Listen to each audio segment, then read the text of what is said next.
Shumë ura në rrugën nacionale Burrejt-Klos janë në gjendjen që kur janë ndërtuar, ndërkohë që problematike mbetet situata për mbrojtjes së tancore pasi kanë prej betonit dhe janë shumë të amortizuara.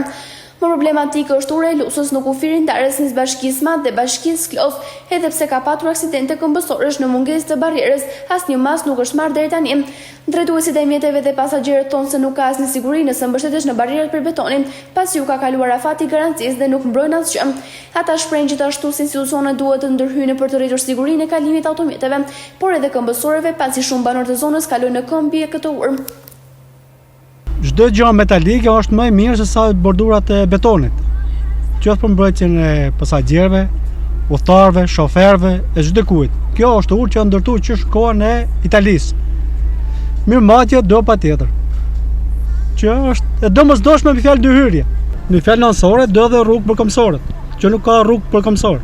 Mbrojtjet metalike duhen të domosdoshme me fjalë që të jetë në shërbim të njerëz që kalojnë me kamp. Për banorët e zonës, normalisht për banorët e zonës.